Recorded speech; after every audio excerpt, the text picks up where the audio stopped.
É muito difícil ter que ficar sempre falando do Lula aqui, mas não tem jeito. O cara é um poço de conteúdo e, como disse um dia o advogado da defesa do Felipe Martins, o Jeffrey Chicchini, o Lula é o nosso camisa 10. Entrega ali o microfone para ele que ele vai se queimar automaticamente. Todo mundo sabe que o governo Lula e o PT não têm a mínima responsabilidade fiscal com o país. Os analistas já apontam aí que o ano de 2027 vai ser um colapso fiscal. Na hora de classificar as facções criminosas como organizações terroristas, de jeito nenhum. Aí, quando ele fala que os traficantes são as vítimas dos usuários, aí beleza. Na hora de classificar o Guilherme Boulos na Secretaria-Geral da Presidência, beleza também. É muito difícil tudo o que está acontecendo, mas a gente tem que falar sobre esses assuntos que são bem pertinentes aqui para a nossa atualização na política em geral. A gente vai falar sobre isso, a gente vai falar sobre outros, vários temas de tudo que aconteceu aqui no nosso país e na geopolítica também. Pessoal, meu nome é Samuel Fernandes, a gente é do canal Editorial Central, canal também que traz tudo sobre política e geopolítica, mas hoje a gente também está aqui na parceria com o Dr. Sandro Gonçalves, um canal aí de extrema relevância no Brasil e na política.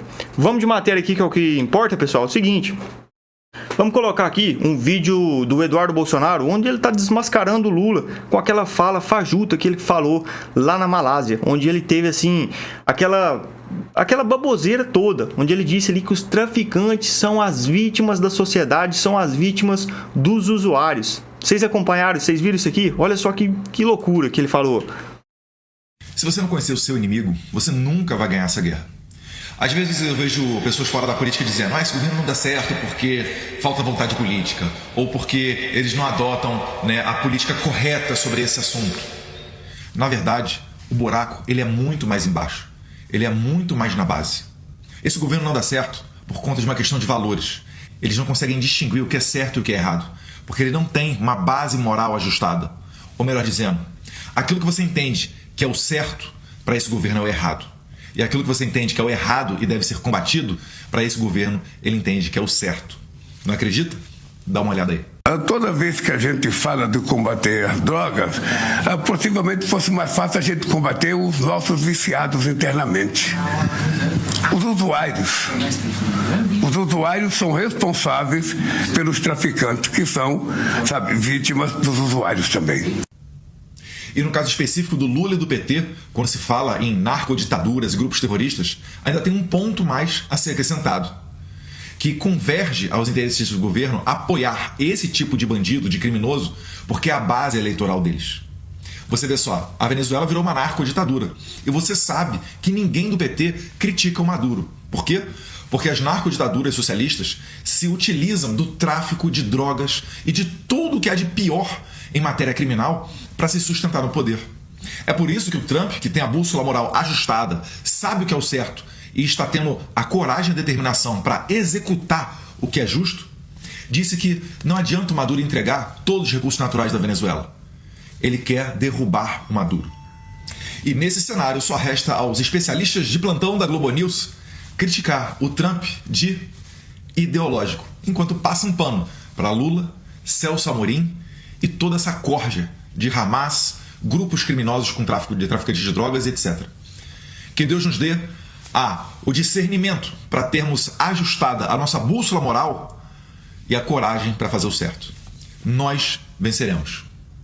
Se ninguém tivesse acompanhado tudo o que estava acontecendo, talvez poderia achar que as falas aqui do Eduardo Bolsonaro seria mera ideologia. Mas não, aquele depoimento do Eupódio Carvajal, o ex-chefe aí da inteligência da Venezuela da época do Hugo Chávez, ele entregou todo mundo. Ele disse que as empresas ali da Venezuela usou muito dinheiro aí para financiar as campanhas aí, inclusive do governo Lula, de todos esses países aí da esquerda aqui da América Latina. E o julgamento dele está prestes a acontecer. E a gente vai trazer para vocês aqui em primeira mão assim que sair qualquer novidade desse assunto aí. Porque a seguinte questão é que essa delação ela pode ser muito pior do que o Lula imagina. E sobre essa fala dele falar aí que os traficantes são as vítimas dos usuários, coloca aí nos comentários, que é muito importante pra gente saber qual que é a sua opinião sobre isso aí. É uma fala fajuta sem tamanho ou não é? Coloca aí nos comentários. Agora, vamos partir aqui para outro assunto aqui, que foi essa Essa matéria aqui do canal Metrópolis, onde o Igor Gadelha aqui trouxe no colunista o seguinte: o temor dos empresários com a fala do Lula sobre os traficantes. Todo mundo tá vendo aí que está esperando muito essa conversa acontecer entre o presidente Trump e o Lula. Tudo indica que vai ser amanhã, no dia 26 de outubro, que está acontecendo aquela cúpula lá na Malásia. E aqui, ó, tem a seguinte situação: segundo Metrópolis Política, os ministros do governo Lula tentam minimizar a declaração dada pelo presidente nesta sexta-feira de que os traficantes são as vítimas dos usuários de drogas.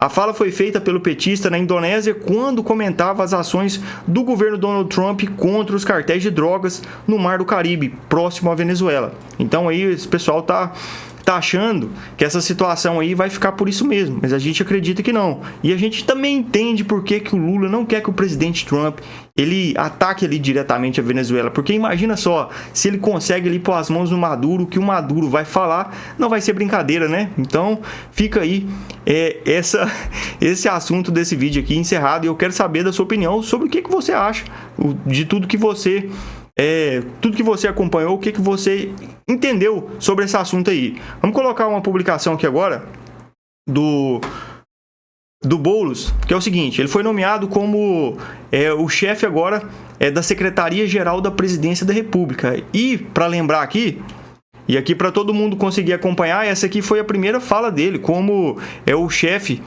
na verdade, o ministro da Secretaria da Presidência. Olha só, você acredita em nenhuma palavra que esse pessoal fala? Jazinho, a gente vai colocar aqui um vídeo mostrando que a verdadeira face do Guilherme Boulos. A gente acredita aí que todo mundo conhece, mas é muito bom a gente estar mostrando aqui, sempre aqui, a outra face da pessoa, porque aqui todo mundo é muito bonitinho, é isso?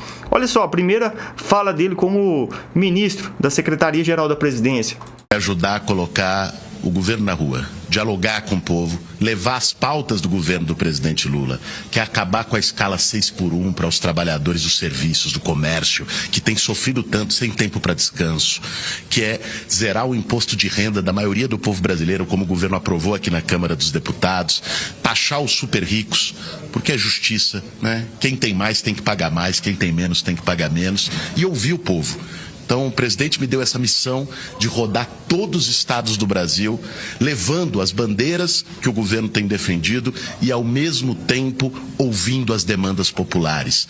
Esse é um governo aberto para o povo, não só de 4 em 4 anos, não só em tempo de eleição. Democracia de verdade se faz com participação, e é isso que o presidente Lula me orientou. Olha, a campanha vai ser o ano que vem. Esse momento é um momento ainda de governo. Agora, certamente é um desafio e necessário para a continuidade das políticas para o povo brasileiro que o presidente Lula se reeleja, e nós vamos estar com ele nesse projeto. Quando ele fala que a principal missão dele como o ministro da Secretaria-Geral da Presidência é colocar o povo na rua, a gente tem até medo, porque quando ele conseguiu colocar o povo na rua, foi isso aqui que aconteceu. Olha só que loucura. E não tem tanto tempo assim não, hein? O povo tem uma indignação guardada.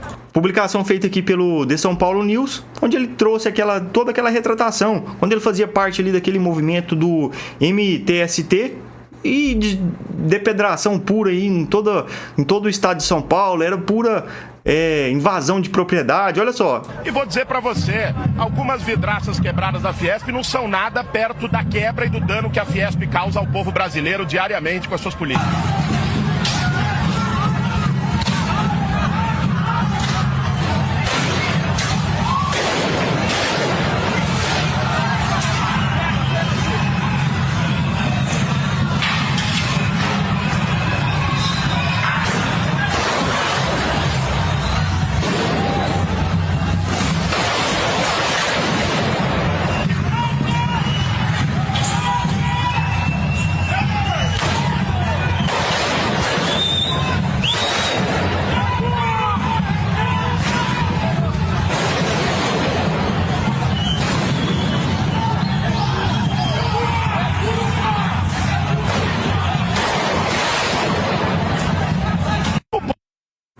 Essa aqui é a face aí do novo ministro governo Lula. Uma secretaria tão importante igual a Secretaria-Geral da Presidência. Mas a gente entende também que não pode esperar muita coisa do governo Lula de maneira nenhuma, a não ser essas atrocidades aqui de colocar um cidadão dessa natureza para tomar conta aí de uma secretaria. E quando ele fala que a principal missão dele é colocar novamente o povo na rua, a gente tem até medo. Porque a gente sabe hoje que a questão está muito complicada. Se você é de esquerda, você está autorizado a quebrar qualquer tipo de coisa. Mas se você é de direita e pincha ali e pinta uma estátua de batom, meu amigo, é mais de 14 anos, sem choro e sem vela. E tudo isso que aconteceu não é falácia de maneira nenhuma. É simplesmente a prova aí de tudo que vem acontecendo aí no Brasil, infelizmente. Agora a gente vai colocar aqui uma outra publicação onde diz aqui que o presidente Trump ele está observando tudo que está acontecendo aqui no Brasil. E essa fala aí com o Lula, dando tudo certo de acontecer amanhã, olha só aqui o que o governo Trump está preparando aí para os brasileiros aí nas próximas horas. Olha só. O governo dos Estados Unidos analisará nomes de mais autoridades brasileiras para a revogação de vistos.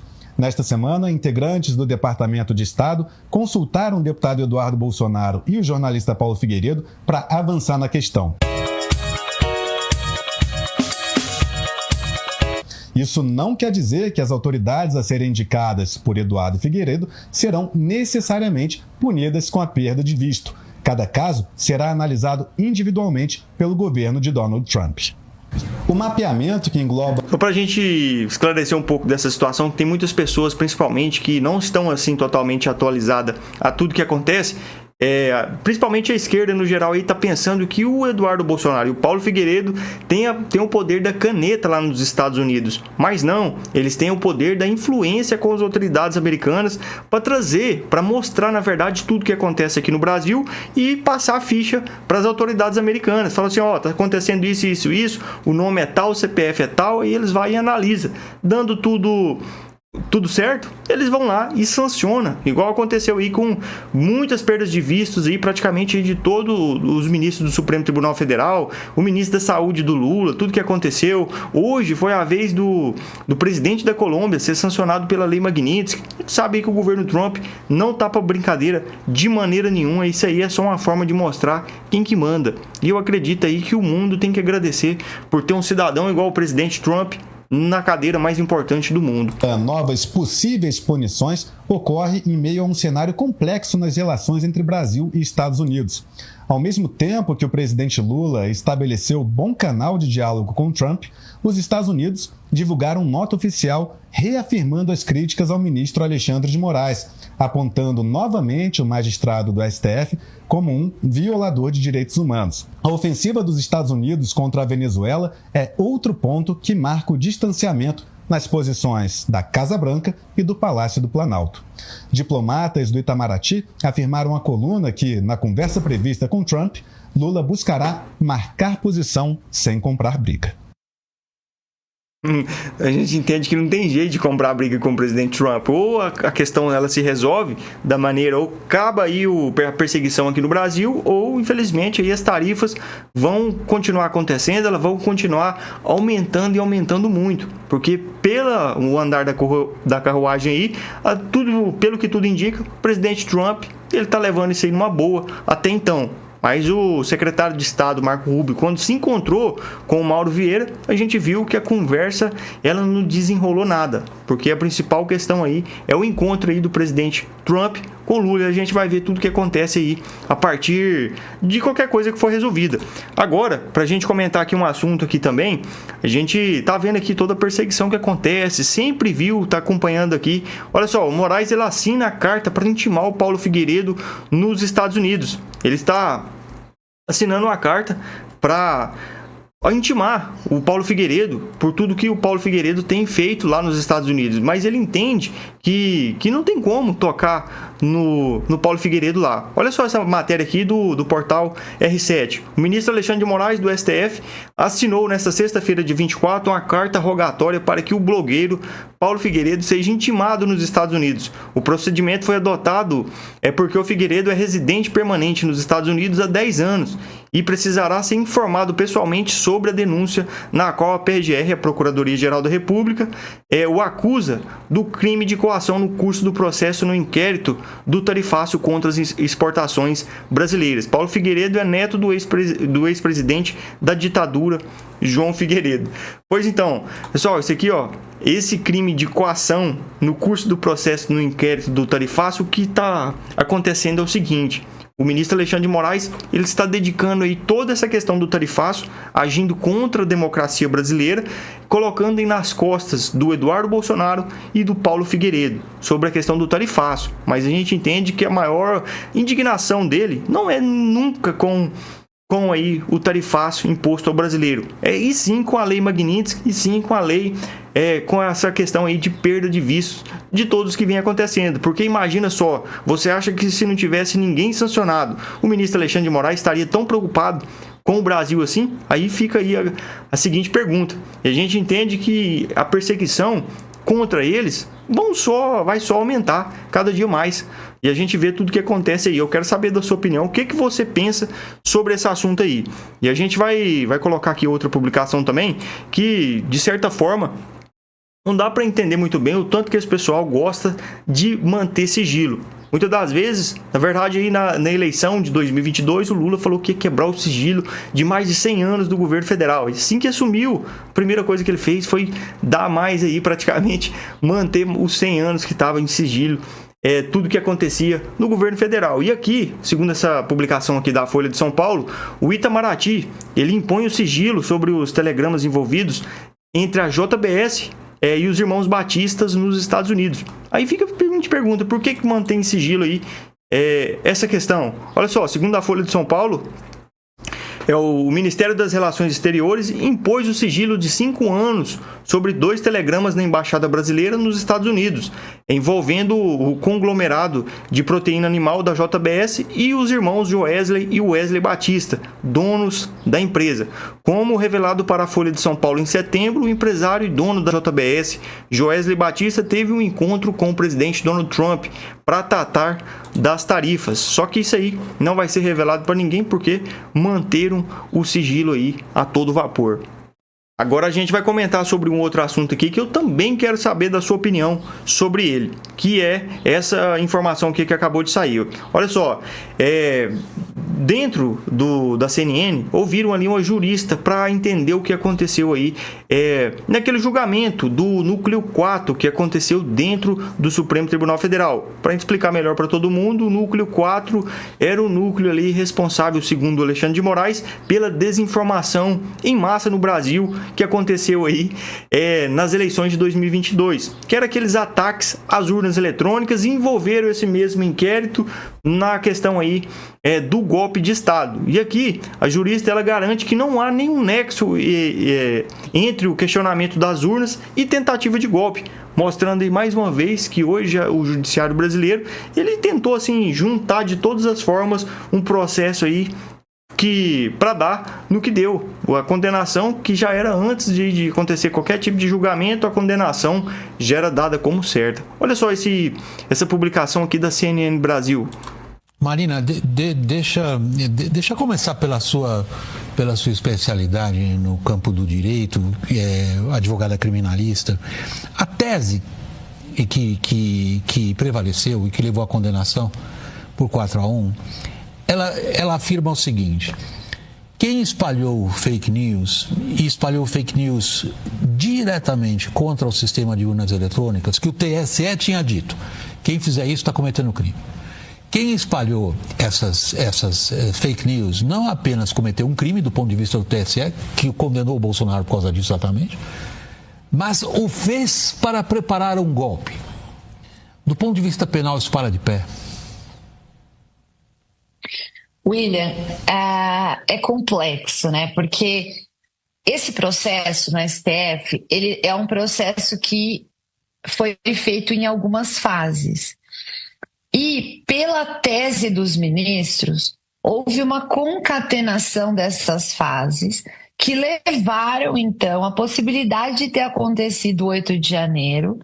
E aí, nesse 8 de janeiro, depredaram e fizeram tudo o que fizeram com a sede dos poderes, e que então essas coisas estariam concatenadas, né? Eu tenho um pouco de dificuldade de ver essa concatenação, porque essa questão ela até antecede, né? Essa discussão sobre a segurança das urnas, e veja, eu não estou dizendo que está correta a discussão, né? Só estou dizendo que o nexo entre essa discussão e um golpe de Estado é alguma coisa que, a princípio, fica difícil de fazer o link, né? E até nas questões que eu olhei, no que eu vi, esse nexo é um nexo que foi colocado aí no núcleo 4 para conseguir fazer esse embasamento geral, né? É a tese que está preponderando no STF. Aí, a gente viu claramente aí tudo que aconteceu, e comentando também aqui um pouco sobre esse assunto aqui, que a jogada do ministro Luiz Fux, ela foi uma jogada de mestre, onde ele deixou de compor ali a primeira turma do Supremo Tribunal Federal e passou a ir para a segunda turma. Para explicar melhor como funciona, o Supremo Tribunal Federal ele tem 11 ministros, são duas turmas de 5. E agora, a segunda turma do Supremo Tribunal Federal, ela é composta agora por ministro Luiz Fux, André Mendonça e Nunes Marques. Aí tem também o Toffoli e o Gilmar Mendes, dando aí possivelmente qualquer tipo de processo que venha cair dentro da segunda turma do Supremo Tribunal Federal, a gente entende aí que pode ter uma clara vantagem do conservadorismo, se é que a gente pode dizer assim. Se você entendeu essa jogada de mestre aí do ministro Luiz Fux, deixa aí nos comentários aí que vai ser muito importante pra gente também. Agora, pra gente comentar aqui sobre um outro assunto, que tá aqui uma publicação aqui em espanhol, mas a gente consegue aqui traduzir para vocês do que aconteceu aí, do que tá acontecendo na verdade lá na Venezuela. E saiu uma última notícia aqui agora que a gente entende por que o presidente Trump está querendo colocar tanta pressão para cima aí do ditador Nicolás Maduro. Olha só essa publicação aqui que saiu. Nicolás Maduro financiou com 20 milhões de dólares a Black Lives Matter para desestabilizar Trump nos Estados Unidos. Imagina só, agora ele tem um inimigo. Imagina você ter o homem mais poderoso do mundo como seu principal inimigo aí, declarado que não vai deixar o tráfico de drogas igual está fazendo aí na Venezuela. Olha só essa publicação.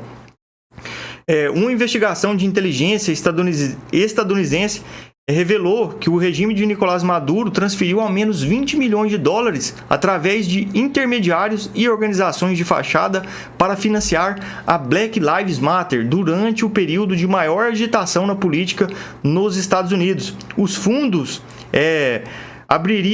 teriam sido utilizados para organizar os protestos violentos para ativistas e financiar as campanhas de propaganda digital contra o presidente Donald Trump, com o objetivo de semear o caos social e deteriorar a estabilidade do país. Agora eu quero te perguntar, você acha que o presidente Trump não está sabendo de nada disso? Será que a rixa que ele tem aí com o Maduro é simplesmente uma rixa? O que você imagina?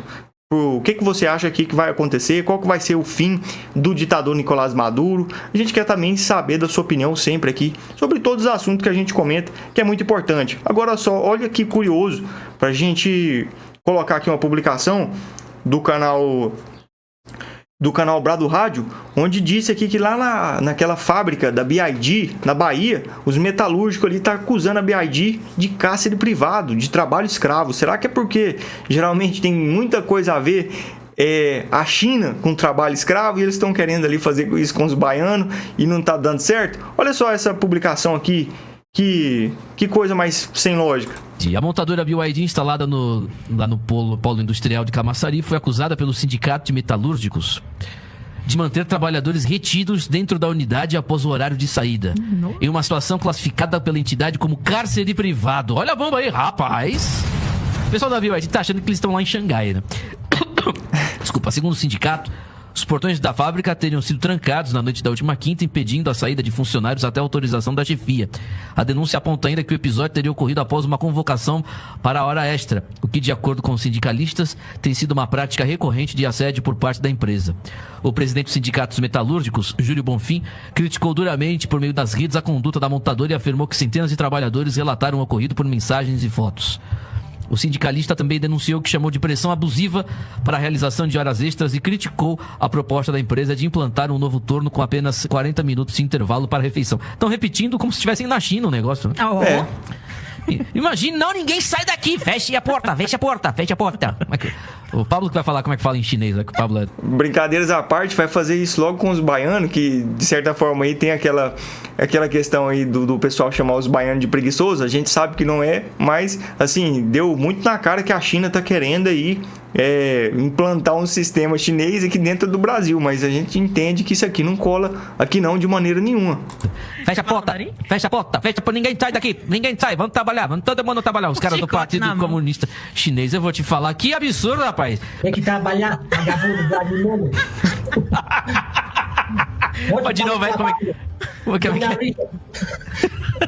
Volte para o trabalho, Lionel Richard.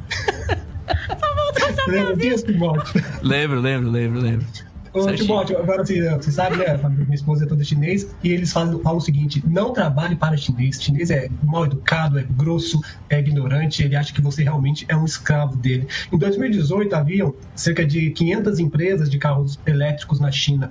Hoje tem cerca de 120 por aí, a tendência é falir mais ainda. Eles têm os subsídios do governo, preste bem atenção, na China a pessoa até começa com uma startup particular, uma empresa privada, mas com o decorrer dos anos, conforme vai dando certo, assim como aconteceu com o Alibaba, o Jack Ma, deu certo, o Estado vai lá e toma a empresa dessa pessoa. De novo, né? Alguém esperava alguma coisa diferente. Estão repetindo a mesma coisa da China. A mesma coisa, exatamente. Não só da China, mas a questão também na época, né, da construção e tudo mais, foi claro, né? As denúncias foram claras, tinha vídeo, tinha foto, eu vi tudo, né? Então, realmente, alguém achou que ia ser diferente disso aí, meu amigo. Na China não tem muito direito, não, viu? Direito trabalhista lá não tem muito, não. Então, realmente, se alguém achou que ia ser diferente, sinto muito, né? Resta aí saber qual vai ser o posicionamento do governador da Bahia, né? Que tem colocado aí, tem dado a Bahia nas mãos de todos os chineses aí, tem vendido a preço de banana aí a Bahia. Então, resta saber qual vai ser o posicionamento dele em relação a essas denúncias, né? Então a gente vai ver aí as cenas dos próximos capítulos, mas a gente também continua falando aqui que isso aí é um negócio que jamais dá certo aqui no Brasil. Imagina, trabalho escravo em pleno século XXI, principalmente dentro do estado da Bahia. O pessoal tá querendo diminuir as cargas horárias, questão do escala 6x1 tá dando muito o que falar. Imagina trabalhar depois do horário aí pro pessoal. Isso vai ser uma loucura.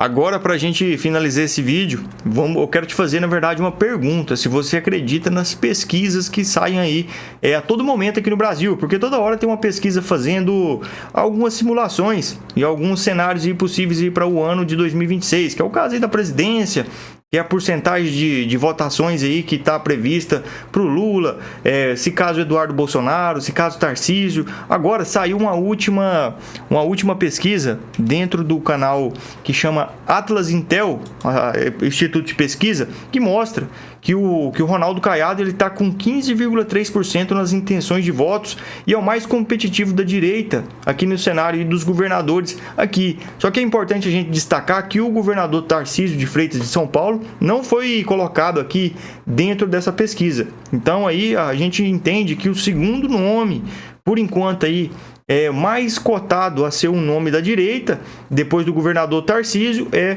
o governador Ronaldo Caiado, aqui do estado de Goiás.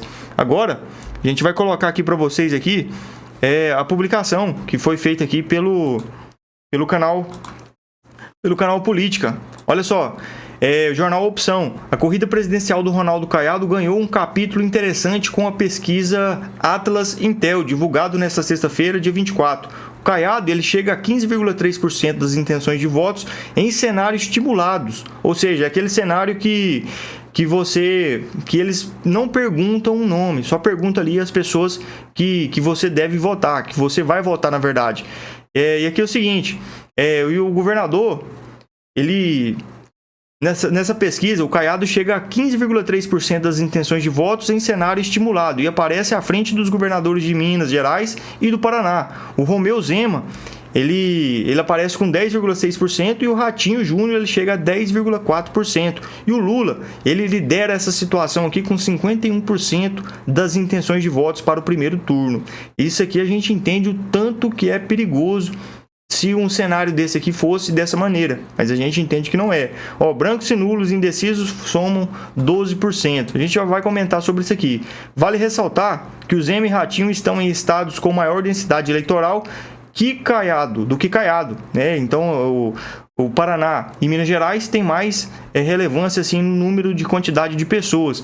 É o que evidencia um cenário mais favorável ao goiano no cenário sem o governador de São Paulo, Tarcísio de Freitas, do Republicanos. Agora a gente tem que comentar sobre essa situação aqui. Olha só o tanto que é importante da direita se unir totalmente, porque nesse cenário a gente entende que não vai ficar assim, mas aqui o Lula ele ganharia a eleição aí do ano de 2026 no primeiro turno com 51% dos votos. A gente não acredita em muitas pesquisas aqui não, mas a gente tem que usar os números, não tem o que a gente fazer.